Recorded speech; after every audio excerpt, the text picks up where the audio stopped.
Meghan McCain doesn't like Trump, but she hates the chaos more. She hates what's going on in America.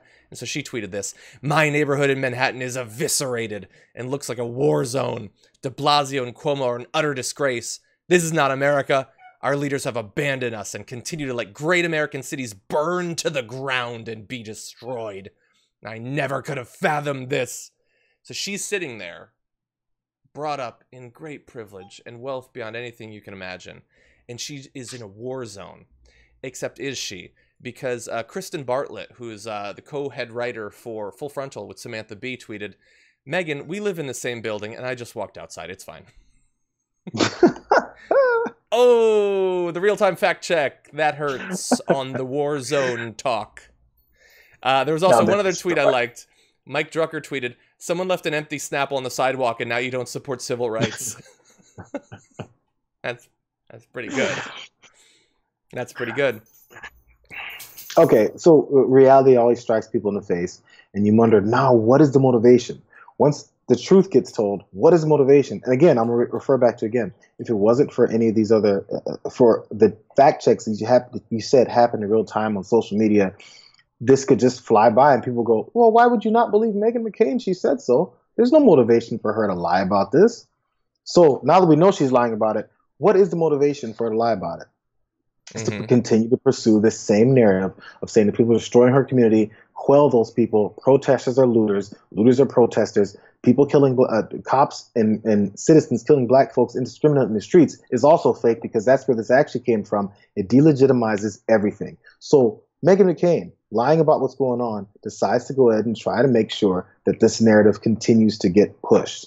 Yeah. That is the end game. For whatever reason you may want to believe it, or for whatever reason she got fooled into believing that all those folks are just all criminals, that's also wrong. So even if she's too idiotic to get how it works, that's no excuse. Figure it out. Learn for yourself.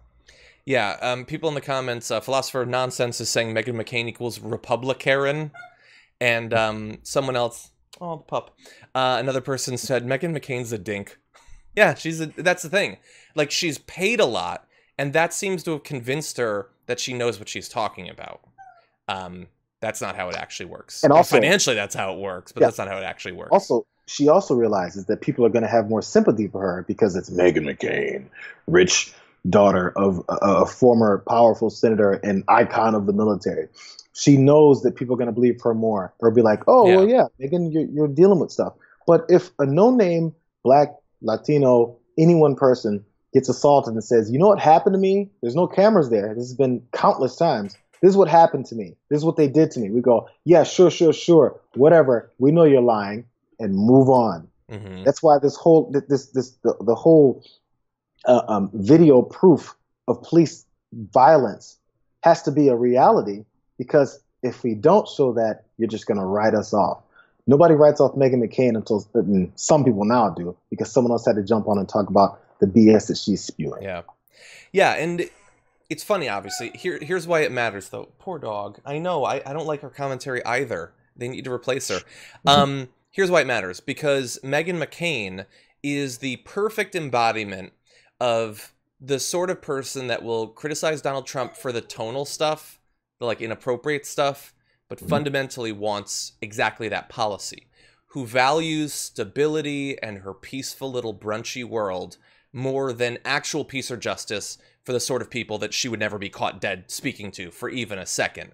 She will criticize Trump, sure, but when it comes to, like, I don't know, now there's protests, I'm briefly uncomfortable as I, gaze down on the protests from probably a multi-million-dollar apartment, I'm gonna guess.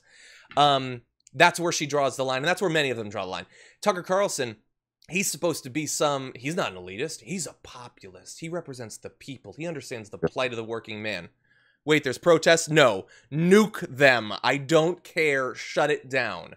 They want you to believe that they're populists, that they care about the experience of regular people as a branding exercise, a ploy, to get you to buy their books or support their Patreon or whatever. But as soon as the chaos starts to actually challenge the placid, comfortable existence that they have day to day, they're not interested anymore. Okay, and that's why they're demonizing. That's why Meghan McCain is actively spreading misinformation to try to get the police to bash these people into silence. And to get the general population to also be against it. Once we start getting it personal, like, oh yeah, our communities are being destroyed now, they're coming for us. Who do we blame? Got to blame those protesters / looters / black folks getting murdered by cops. It all comes lumped together. And you have to get enough people on your side. That's why they're reeling a bit now, because there's a large section of the country that's no longer buying it. Yeah. Of people that matter to them. The ones that aren't the ones being assaulted on a daily basis. Yeah. Doug Dabalina says, Tucker is a plopulist. That's why he always looks constipated. Dun dun. For more political news breakdowns, interviews, stories of activism, and me trying my hardest to care about the occasional big celebrity news story, subscribe to our YouTube channel at youtube.com/The Damage Report. And you can ring the bell wherever it is so you don't miss anything.